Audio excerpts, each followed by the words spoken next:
Welcome to Council Connect. I'm Councilwoman Melissa Sampey, and on the show today, we are discussing autism and autism awareness. I'm excited to have Westland residents Debbie and Brian Hunt, as well as Don and Edward Nicholson, discussing their experiences with autism. Later in the show, I also have Westland Police Officer Kevin Ute to share the great things happening in our community for those with special needs. Autism, or autism spectrum disorder, refers to a broad range of conditions characterized by challenges with special skills, repetitive behaviors, speech and nonverbal communication. According to the Center for Disease Control, autism affects an estimated 1 in 44 children in the United States today. April marks Autism Awareness Month.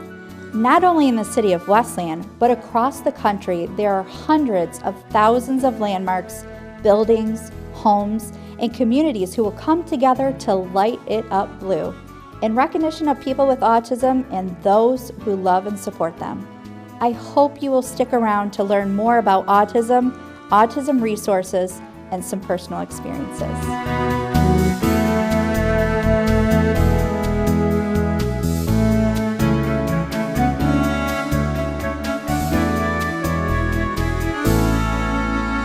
I am here with two of my guests, Debbie Hunt and Brian Hunt.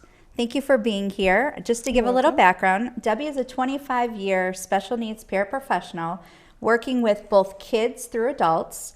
And as a special need parent herself, Debbie has been an advocate for families as well as a guardian to her son, Brian. So Debbie, I know that it's been a crazy journey with Brian, and being a parent to a special needs son is never easy, especially a low-functioning son on the autism spectrum. So can you tell us a little bit what it was like growing up with Brian? It could be challenging. We had our challenging days, but he was very busy because he had, hyperactivity, so he was busy, a busy boy, weren't you? What did you do last night? He's already asking questions. Right. Absolutely. I know that Brian has kind of had his challenges and very busy, and he actually didn't meet some milestones as well. Is that how you kind of determined that there was some additional testing needed? Yes, because he wasn't, like you said, the milestones, sitting up, walking, potty training, all those kind of things. I called yesterday on. I know. He wasn't correct meeting all those, so then we did a lot of doctors and checked testings and stuff, and then he had a few other medical issues. So how old was he when you found out that he had autism? Probably around two or three is when all that kind of started, and I believe the final testing was about 5, but Look at my hand. I know you fell. So okay. So and that's when it was determined that was the diagnosis they were going to give him. Okay. So depending on, you mentioned the developmental part of the journey with Brian, he really focused on life skills, which is something that typically those with special needs, they focus on the life skills. So what was Brian's plan, or what was his milestones that you had hoped that he would reach when he was in school? Well, he had his IEPs, which set goals for him. There's always life skill plans. The academics, we knew that he wouldn't be getting a lot of that or reaching those kind of milestones. The only thing that I really had was Is the water going up? maybe, is that I was hoping that he could learn to write. That was always one of his goals, and to write his name. I told him I didn't want him I wasn't worried about writing journals or anything, just to be able to sign his name on a birthday card, or paycheck if he got it, or whatever. So that was always the goal, even up till just about till he got out of school. Yeah, and that's one of the things too I was going to mention. So Brian went into school, maybe you can tell us about his schooling plan. So he started out, where did he end? Well, he started off when he was around 2 in a baby class here in Wayne Westland schools. I don't remember the name of the school, but it was for special needs kids or ones that needed help that they thought for sure. And then after that, around 3, he went to Livonia, like a preschool.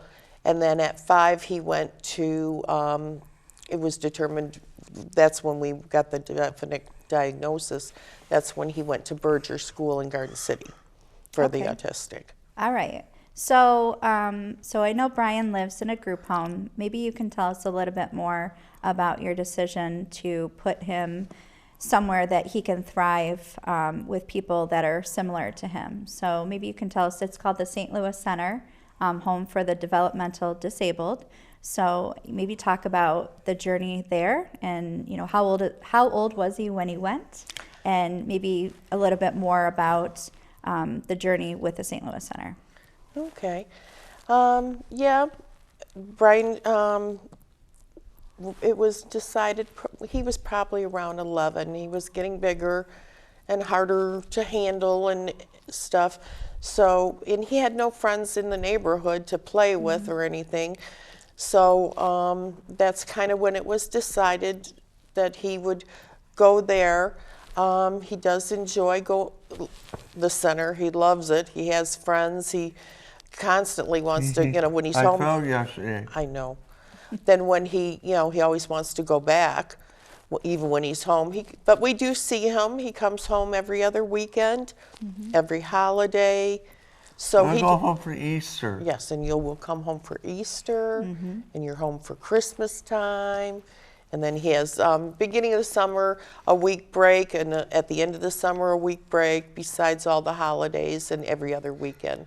So he likes his life at the center. He likes his routine. They can stick to a stricter routine with, the boys there than you can at home. Yeah. So, but he enjoys it. He's happy. He's got his own life. Yeah. But he still has us too. And, he enjoys his time coming home. But he's usually very excited to go back. Yeah. To Ryan, see his friends. do you like the St. Louis Center? Yes. I know you have a lot of friends there, so that's good. Can I get my coffee? He's already asking about coffee. All right. Well, also, so you started out when he was in school, and you became a special educator as a parapro. So why did you choose to do that? Look at them, look at that. Well, first of all, it started off because it was a job that I could do while you and your brother were in school, and it wouldn't affect anything. And I was able to be off when you were off, more, different than a traditional job where they want you to be there whether your kids are off or not. Yeah. And also I did it so that I could kind of learn how to work with him and take care of him and get tips from the people that I worked with. Yeah, and it's probably a journey too that you started when he was younger with the younger kids. Yeah. And then you followed up, which was pretty unique. You followed up as he got older. You actually filtered through, the grades and ages and such too. And you, I think you ended at Western Wayne Skills Center. Yes. Okay. Yes. So you were at Western Wayne Skills Center for quite a while, right? Yeah. Okay. Yeah. Can I get So- my coffee? So we're going to talk a little bit to Brian. He's been waiting patiently. So Brian, I have a couple questions. Is it okay to ask you them? Yeah. All right. So you live at the St. Louis Center. What's your favorite thing to do there? Who center? The St. Louis Center, yeah. What's your favorite thing to do there? Go watch TV. Watch TV? Do you go out in the community and do things? I went to the zoo. No, You went to the Circus today. yesterday. Yesterday. Yeah. So the St. Louis Center takes them out in the community, and they do other things too. So it's almost like they're away at college, and experiencing life, and they do a lot of different things with them, which is great. But can you tell us what your favorite thing to do is? Watch a movie. Movies? What do you like watching on TV? First watches Price is Right. The Price is Right. Yeah, so he has a lot of different favorite things he likes to watch on TV. What else do you like? Yeah, what else do you like? To watch. Hi. Can you think of it? Can you think of any more? I watch Date? Dateline. Dateline. Dateline's one of his favorites, exactly. All right. Well, I guess to wrap up, is there any other tips or, for you, Debbie, any other tips or anything that you might share with someone that maybe just recently got a diagnosis of autism in their family? Probably start off, take a breath, breathe, and then, you can move on. You have to just remember that you are their voice. So, it's through his life I've had many of fights with educators or medical or whatever. So you have to be their voice for them and just be strong. And there is a lot of, available support that you can get. Just, you have to know what you need, and there's usually a support system somewhere that can be found to help you through it. Yeah, and Brian was diagnosed, you said, at 5. He was born in 1984. So back then, a lot of people didn't talk about autism or special needs. It kind of was pushed under the rug. So I know that you had to fight for that diagnosis, and they've come such a far, like a long way, a very, very long way in terms of diagnosis. So, Jordan, you know who Jordan he fell yesterday. I know Jordan. his friend did. His friend fell at the St. Louis Center. So, all right. Well, thank you. Is there anything else that you wanted to add, Brian, before we get on to our next guest? It's good. You're good? I'm good. All right. You want to tell everyone thanks for watching at home? Thank you. All right. Thank you so much. We'll be back with our next guest in a few moments.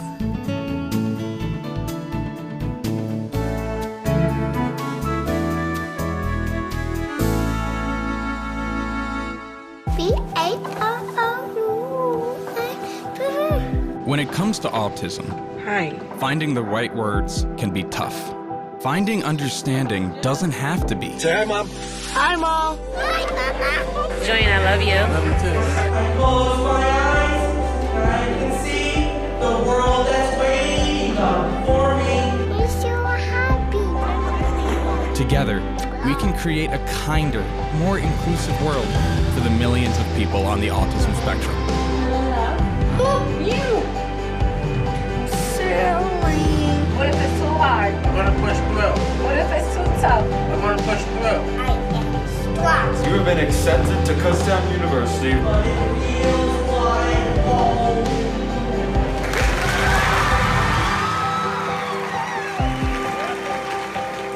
Go to autismspeaks.org.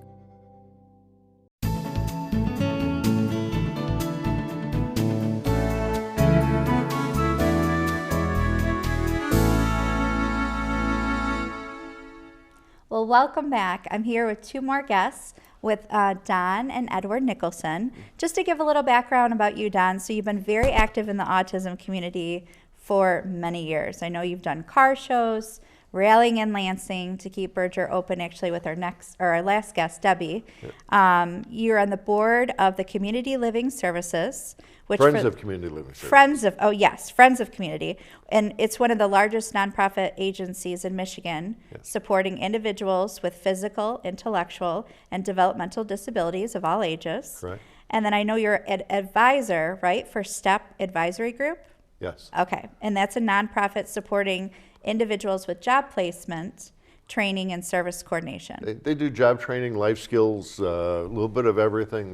STEP is really probably one of the premier organizations in Michigan for putting people with disabilities to work and also getting them out into the public. That's great. Yeah, that's great. So we're going to talk, I want to talk about that here in a minute, but we're going to talk a little bit about Edward. Yeah. So Edward is, I guess, in tendencies, maybe what you would call typical with autism or close to? Typical or close to high functioning? Yes. Yes. Okay. So what are some signs and symptoms, I asked my last guest, maybe that had you thinking that he might have autism, or there might be something that you wanted to get checked out? Originally, Edward was about 3.5 when we first started looking into finding out what was different, because Edward wasn't speaking. Okay. Everything else was really functioning, but it was that speaking thing. And he ended up starting going to school and at 3.5. Okay. He was bused to Northville, to Old Village, was the first school that Edward went to. And at that time, they started trying to do sign language so that Edward would have a way to communicate. And of course, the first thing that they taught him was, thank you. Yeah. And the first thing he said was, thank you. So every time that they gave him a word, he voiced it. And that was sort of the beginning of his communication skills. That's great. So he started in Northville. Yep. Tell me a little bit more about his journey with his education. Well, he started at Northville at 3.5. Approximately, at that time, once they taught him the communication, they said that was the highest level for their program that they had for autism at the time. So he went to Westland. Where'd you go to after Skill Center, Edward, or after Northville? Livonia at Westland Elementary School. Yeah. Westland. And what was the name of that program? I think it's Westland. Okay, it was one of the programs, I can't remember they actually had a name for it, and it's still around now. It was brand new at the time. Okay. And there again, it was a brand new program for autism, and it didn't really meet his needs. And that's when he left there and went to Berger in Garden City, which Berger School.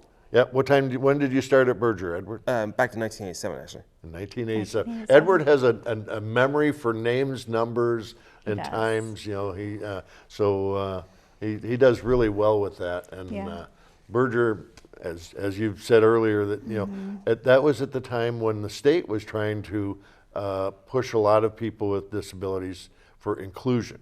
Yeah.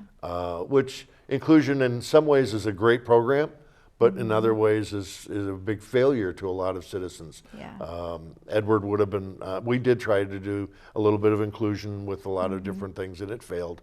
Now, when you say inclusion, do you mean pushing them into mainstream regular schools versus having them in something that focuses more on their needs, Correct. right? What they called them, Berger was known as a center program, Yeah. which centers all of their education process on autism-related education, where a lot of the other programs were, they would have a class that was part of autism, that was autism related, but the rest of the classes were all the same as anyone else would go to. They would go to different programs throughout the day, and if someone is able to function in that, we thought that's great. Sure. I mean, nobody ever wants to do something that's not working.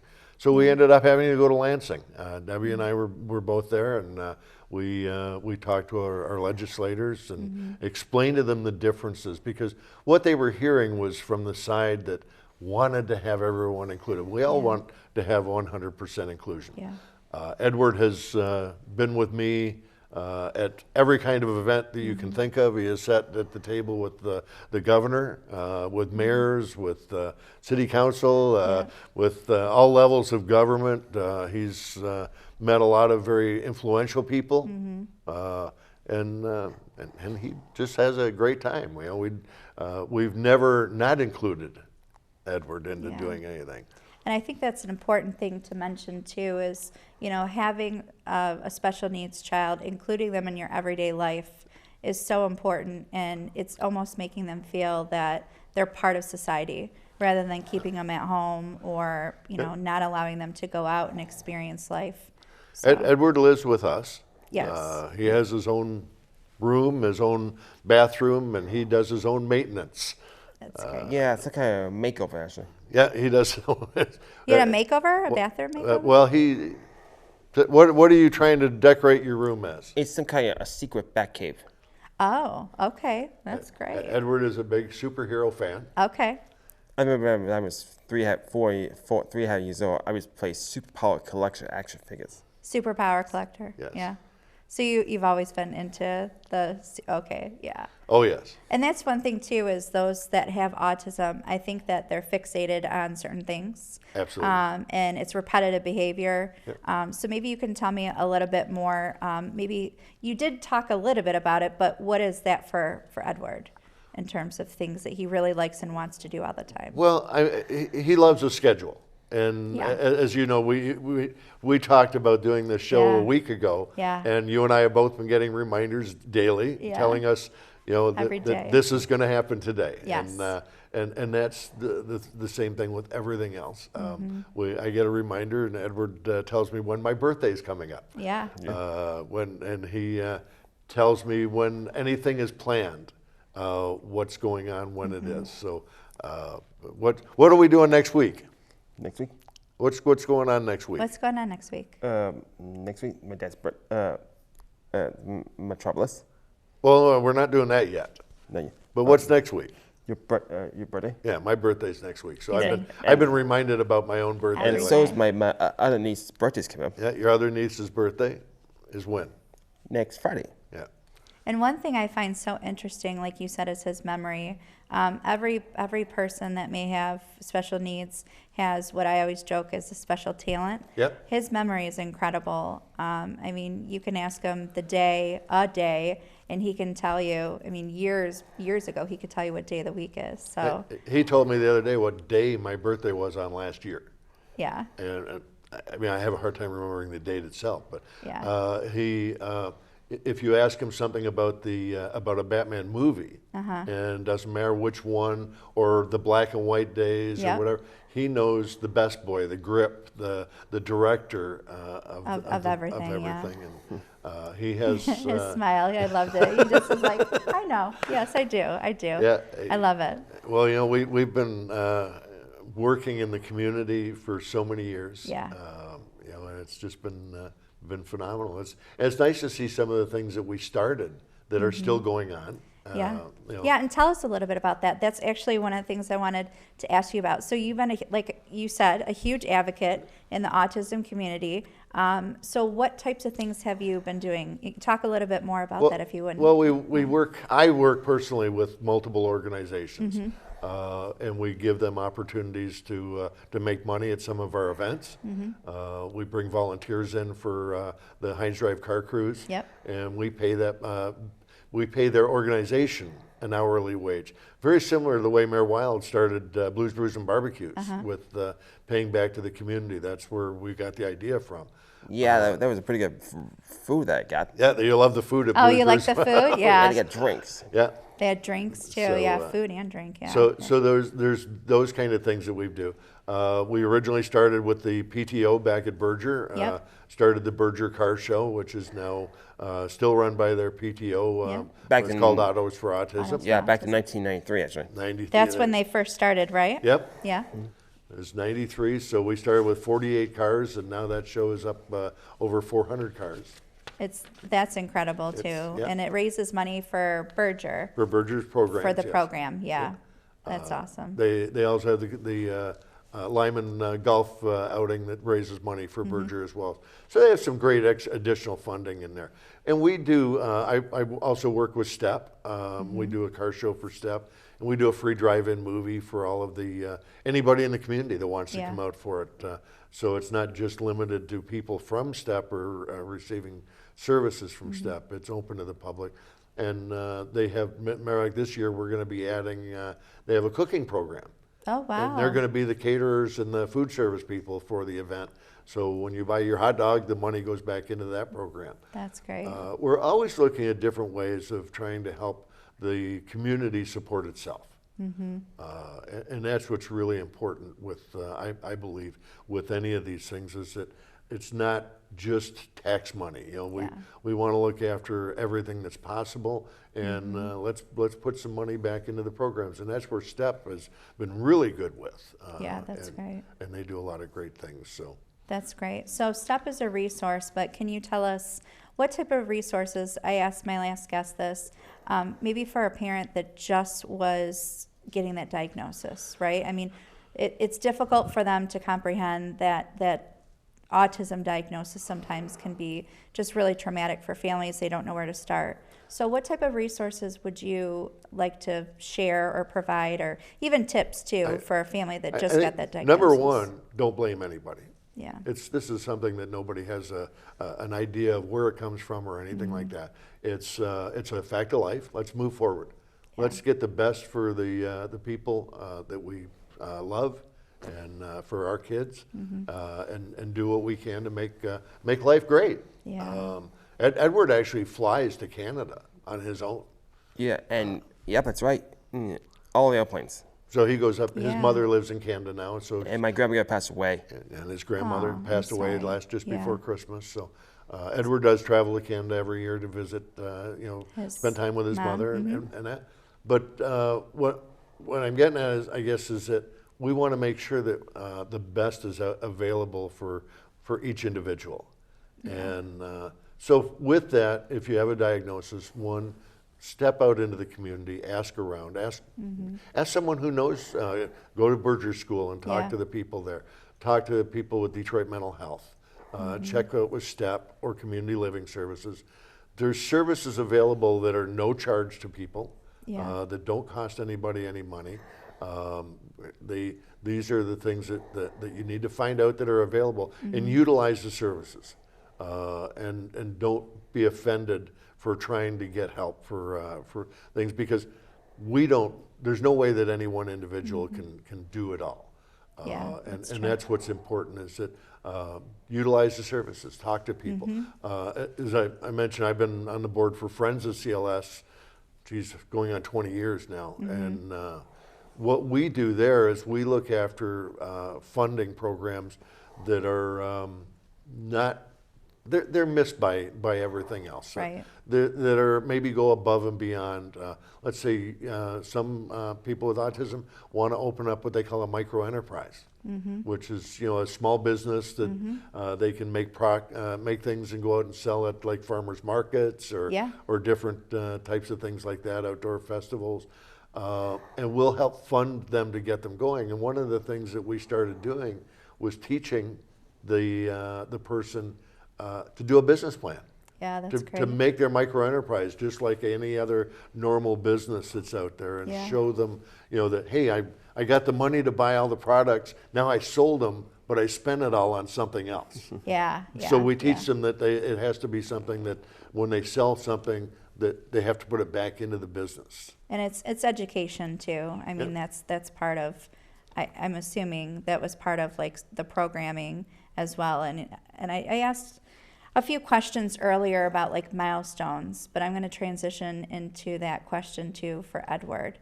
So you said that he really didn't start speaking until 3. Right. Has he met all of his milestones, or did he meet all of his milestones growing up? As far as, what are you considering milestones? Like probably when he was younger, like walking and talking and such. Walking was earlier. Oh, okay. Okay. He was walking and running at 10 months. Okay. Everything else was very, very high functioning. So he was. That was the only thing with speech was our first. That was your first indicator that there could be something that is off. Yeah, that's right. He said that's right. That's right. Well, you've been patiently waiting, so I have a couple questions for you, Edward, if you don't mind me asking. Sure. Okay. So, do you currently work? Are you working right now? Or have a job? Not yet, but Dad's gonna find me one. He's gonna find you one. Are you doing some things with Dad though? Yeah.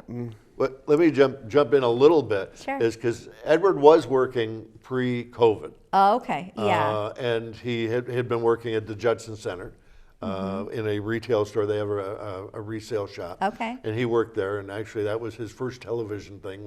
He was the spokesperson for Judson Center, and was on Channel 247, and and that. So he was supposed to start working at a program with STEP on March 16th, 2020. So, then COVID. and of course, yeah. COVID hit and everything got shut down. Sure. He's now working for my company, doing odd jobs in our business and helping me out. He's helped letter trucks. He's does some cleaning and sweeping around the office and whatnot, and helps out with some other things. But he's wants to go to work, and that's what we're working on now. So that's his goal. So the goal is to have him at a job. Yes. And let me ask you this. So do you ever foresee him living on his own? Eventually, yes. Yeah, okay. Yeah. I mean, right now we've been sort of keeping it close to home, but he does everything on his own. He does his own grocery shopping. Yeah. When you worked at Judson Center, how did you get to work? Walk. He walked a mile. Walked a mile to work. Okay. And it didn't matter if it was a 90-degree day or a 10 below day. You walked every day. He walked to work every day. Yeah. And I started a speech one time when we were bringing actually speakers of multiple nonprofit groups in. I says, how many of you business owners had an employee that walked a mile to work today and got there with a smile on their face, and it was 10 below zero that day? It's incredible the dedication that, those with special needs have. They love the routine. They are so dedicated to their whatever that task is. Yep. They work their way to get to that task and achieve that. Who have you worked for before? What companies? Put your hand definitely. Tell us a little bit more. The company? Yeah. Well, yeah. I did all the company back in 2006 at Digitron. Mm-hmm. You worked for Digitron. Digitron, and what did they do? Like, what did you do there? Auto parts. Auto parts? Okay. Well, I did 8 jobs at the skills, and I did Secretary of State. I shredded all the papers. Okay. He did work at Secretary of State. Secretary of State, yeah. I was cleaning the restaurants at Linus Restaurant. Yeah. Okay. And I helped donate at the St. Vincent de Paul. Oh, that's nice. And the Michigan Humane Society. Yeah. Wow, you had a lot of good opportunities. Oh, yes. And I did Cintas. Okay, Cintas, yeah. I did 200 and 300 color aprons. Wow. They have a goal at Cintas where they worked. It was piecework is how they got paid. Sure. So if the average person could do X number of aprons, folding aprons, and there's a quality control test. Okay. They would actually reach the same wage that a regular person would. Well, he was surpassing what an average person would do. I did St. John's, I did library, and this hockey rink. What did you do at St. John's? I just make lunches, okay. breakfast, dinners, and desserts. Yeah. So that's one of the things too. Is a lot of those with autism or special needs, they do a lot of piecework because they're very focused on routine and repetitiveness, and they do well because they know what to expect. So that's. From a job perspective, is that really what Edward likes, or is he into other things in terms of work, or he's pretty much open? Edward's pretty much open. He likes to work. He likes to do different things. So it's not about the final task. It's about the pride in doing something. And I think that's with a lot of people, is that it's the pride of what the finished product is. Sure. No matter how many it is or what it is. And that's where STEP has multiple programs where it's parts related or it's hourly related as far as the pay goes. And the pride of getting a paycheck is something that's very important. He's a saver, And I was going to ask you, so are you saving for something special? Yeah, I'm gonna save my money and get a work selling fund like Mom does. Oh yeah. Yeah. Is there anything else that you're saving for? Yeah, I'm gonna save all my pennies, all my nickels and dimes and quarters. Okay. I'm gonna save all my bottles and cans. Oh, he saves bottles and cans. He saves bottles and cans. Coin. Great. Money. He has jars of money. We had to buy him a coin counter. Yeah, I should find a piggy bank. I used to buy a piggy bank. Yeah, you get the piggy bank and you put it in there.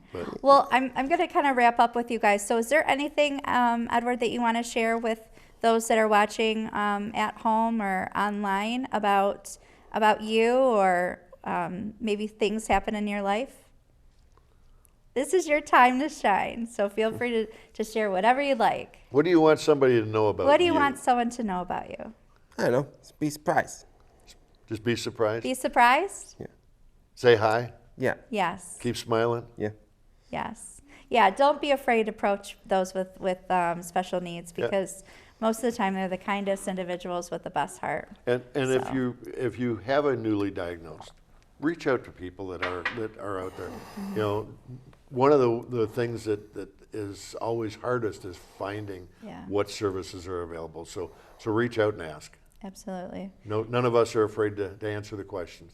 That is so true. So true.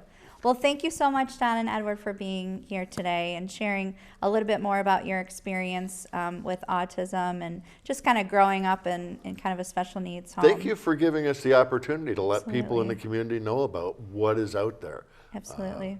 Thank you. Absolutely. And thank you, Edward, too. Thank He's you. been reminding me every day of this interview. So thank you for keeping me on my toes, all right? All right. All right. We'll be right back with our next guest, Kevin Ute, Officer Ute from the Westland Police Department. Stay tuned.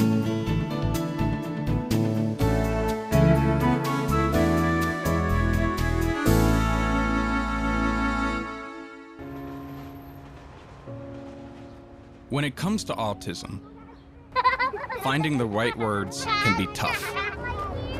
Finding understanding doesn't have to be. Together, we can create a kinder, more inclusive world for the millions of people on the autism spectrum. Go to autismspeaks.org.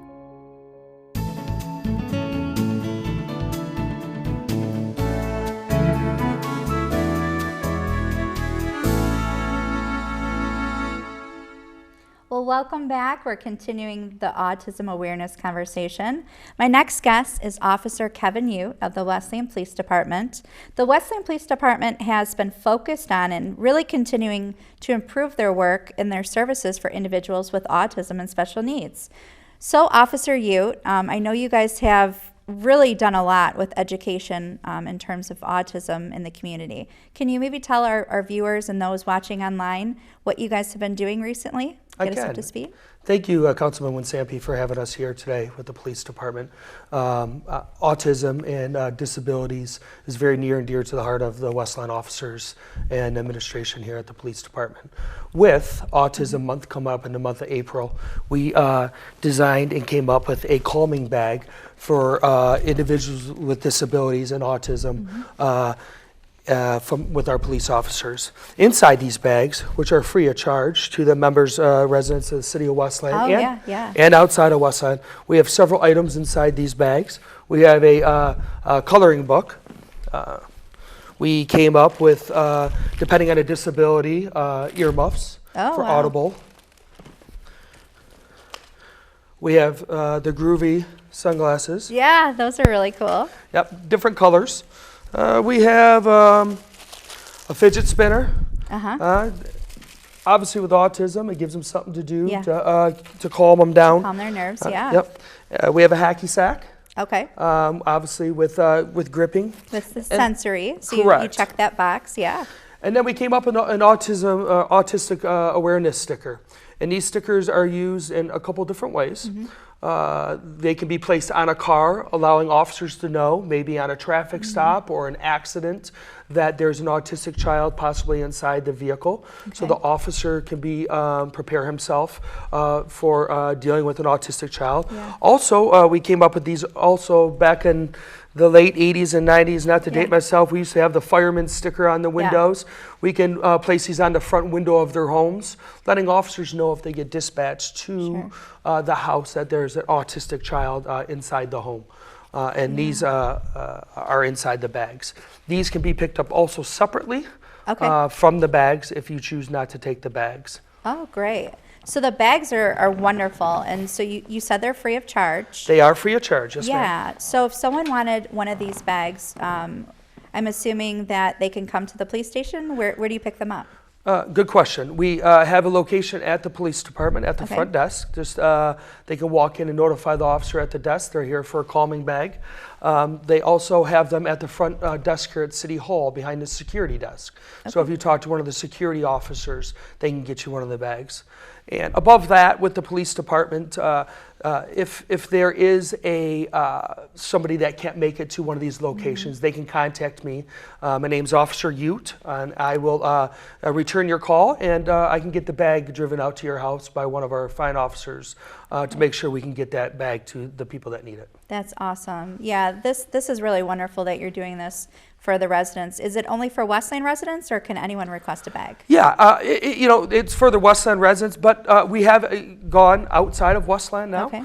So if there is somebody in one of the bordering communities that would like one of these bags, we can sure make it happen. That's great. That is awesome. So free of charge, you can get them at the Westland Police Department or at City Hall. It sounds like if they contact you, they can get a bag as well too. Do you want to give out your contact information? Sure. If they call the police department, it's 722-9600, and my extension number is 2278. Just leave me a message with a telephone number. You don't need to leave an address, and I'll make contact with you. We'll make sure we get these bags out to where they need to be. That's awesome. I know that families really appreciate that. I mean, it's really great to have these tools here in Westland. Tell me a little bit more about how you guys have tooled yourself into training and education. I know that you guys have done a lot, and I continuously see it. So maybe tell the viewers and those that are watching online what you guys have been doing.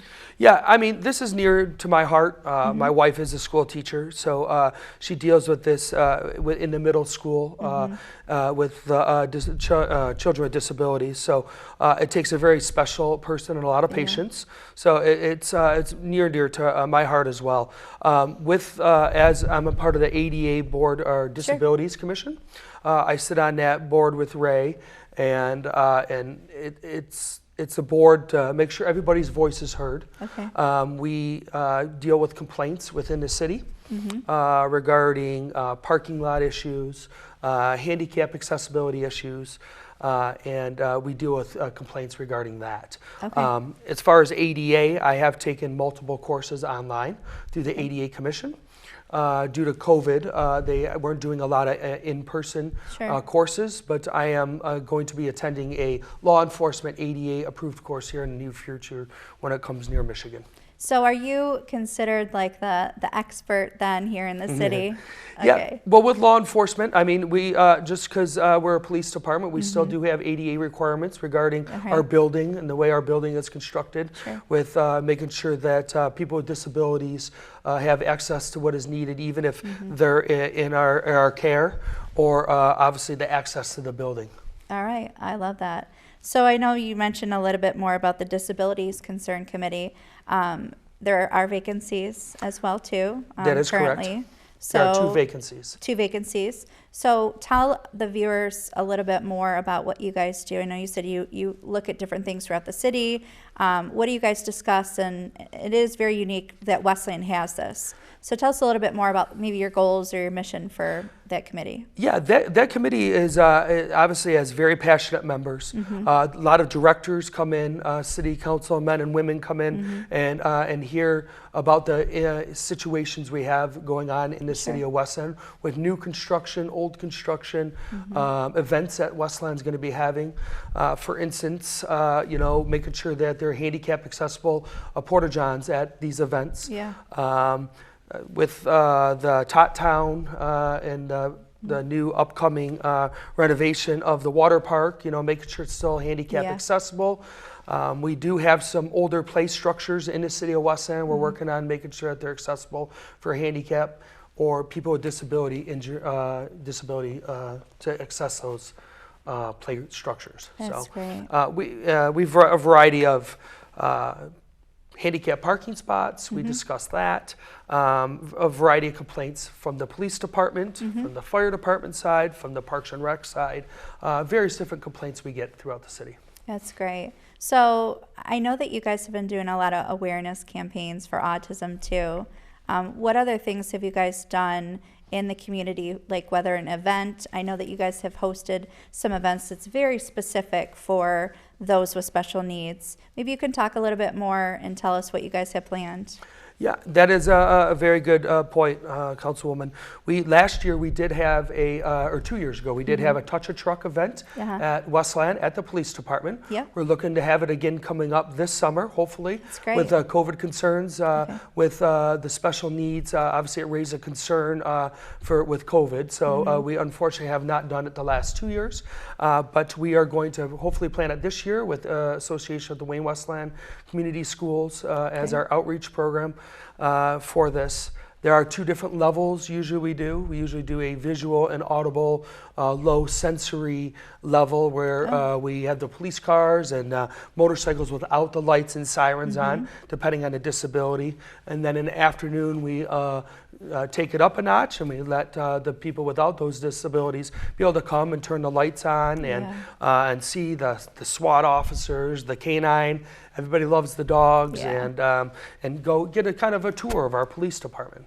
And that's just specific for special needs individuals. That's great. That's so great that you're outreaching to those families, because a lot of times the concerns are so valid, the noise, the crowds, and it sounds like you guys are doing a lot to reach that audience and include them. You know, this is all about inclusion. So it is, and as police officers, we have to evolve with society just like everybody else, and there's always need for change, and we're always looking to better ourselves each and every day with society. I love it. All right, just to wrap up, I'd love to give you free airways. If you want to plug the bag again, or just maybe anyone at home that has questions, can they reach out to you? Yeah, and if there are some citizen complaints as far as if they notice something, as far as handicap issues, parking issues, issues around the city, they can either notify the disability committee or myself at the police department, and we'll make sure we get those addressed one way or another, whether it's with DPS or whatever we can do to make sure we get those addressed. So that way people with disabilities have the correct access that they need wherever they're at. I love it. Well, thank you. Thank you, Officer Yu, for coming in today and just talking about all the great things that are happening here with the Westland Police Department, your program. Thank you for your service, too, for moving the initiative forward, continuing that compassionate city mission. So I applaud you, and I really appreciate everything that you have done and being here on the show. Well, if it wasn't for your guys' support with the administration, the mayor, city council, you know, stuff like this couldn't happen. So we appreciate you as well. Thank you to all my guests for being on the show today. As an autism sibling myself, it is not easy, but the resources and support in the community has been growing. The CDC says 1 in 44 kids have autism.